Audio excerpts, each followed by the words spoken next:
Namaskaram, everybody. This is the second day of Navaratri, and we're moving on to the second part or second song in the series called Nilotpalambam Bhajare. And this Vibhakti Kriti is in the beautiful Ragam Riti Gaula. And so a little bit about Nilotpalamba here. One of the specialties about her and the temple actually is that usually, at 8 or 9 o'clock when temples close, there's usually an Artajamam Puja, which is sort of like, kind of saying goodnight to the deity and, putting him to bed. And there is usually the Palliyare, or sort of like bedroom, the Palliyare is usually in the same sanctum as where the main deity is. But in Tiruvarur, what is really unique is that the god actually exits out of his own sanctum and comes over to Nilotpalamba's Sannadhi. So his holy feet of Sokanadar, which is a form of Tyagesha, is brought in and put it in a palanquin, and there is a beautiful procession that happens from the main sanctum to right next door to where Nilotpalamba Sannadhi is. So it's one of the only temples where the Palliyare is not in the same place as where the god usually is.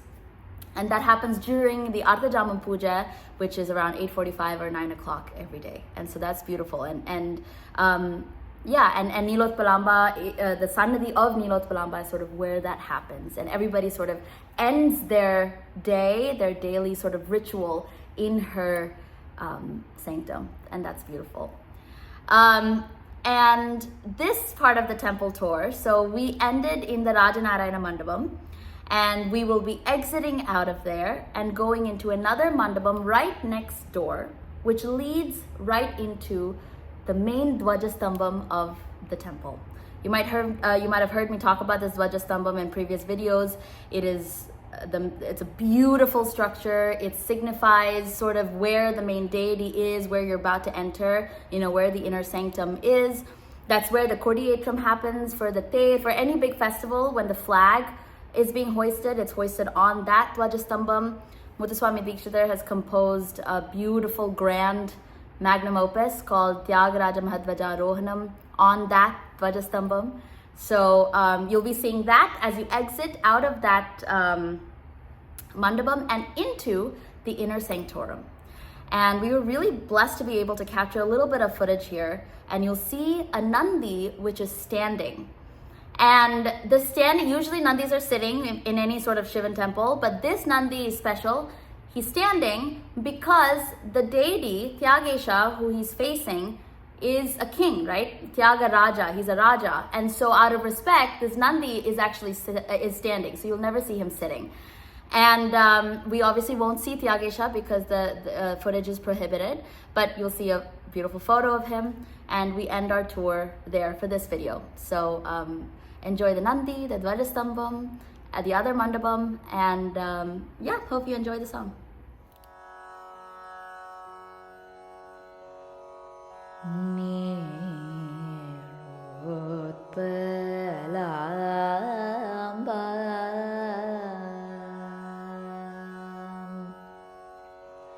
Nilotpalambam Bhajare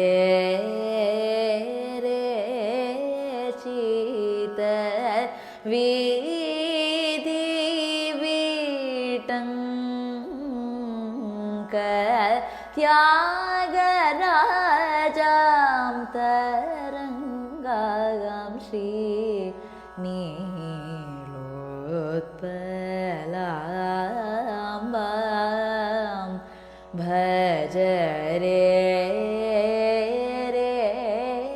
Chita Vidhi Vitanka Tyagarajam Tarangam Shri Nilotpalambam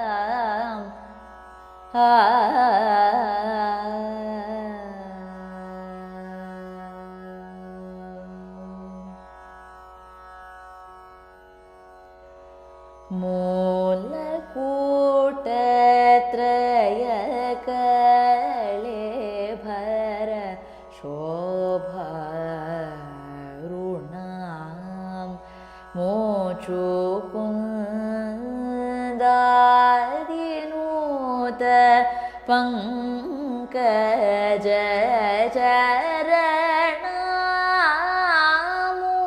मूलकूट त्रयकलेभर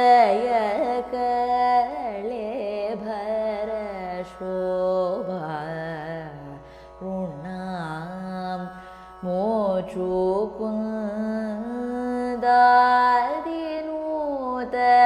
पङ्कज मूलविद्यादाननिपुणां विधिपूजितविनोदकिरणां नीलोत्पलाम्बां मूलविद्यादाननिपुणां विधिपूजितविनोदकिरणां नीलोत्पलाम्बां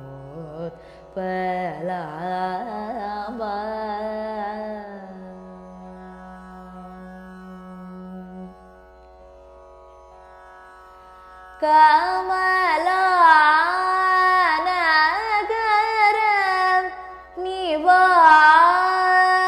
निवासिनी गुरुगुह मार्ग रीतिकौलिनी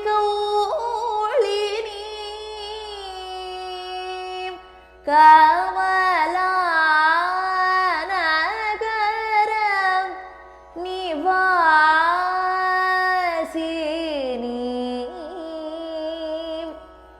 गुरुगुह मार्ग रीतिकौलिनी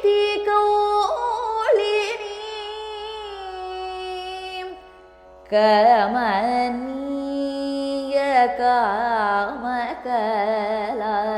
प्रदर्शिनी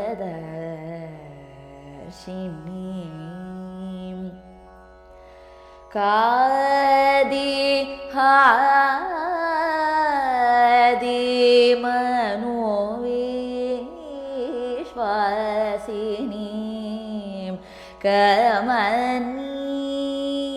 कामकला प्रदर्शिनीं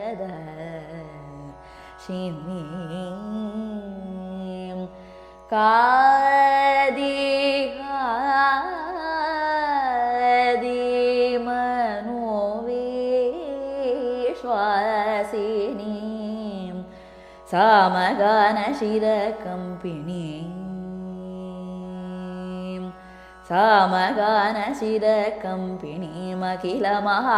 सामगानशिरकम्पिणीमखिलमहादुरितभञ्जनीं सामगानशिरकम्पिणीम् अखिलमहादुरितभञ्जनीं कोमलकुजगजवराङ्गिनीं मुकुन्दसोदरीं पुराणीं सामगानशिरकम्पिणीम् अखिलमहादुरितभञ्जनीं कोमलकुजगजवराङ्गिनीं मुकुन्दसोदरीं पुराणीं नीलोत्पलाम्बां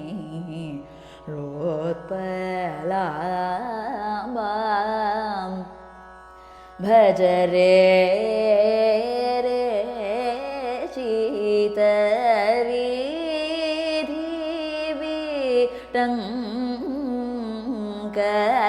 त्यागराजां तरङ्गां श्री नीलोत्पलाम्बां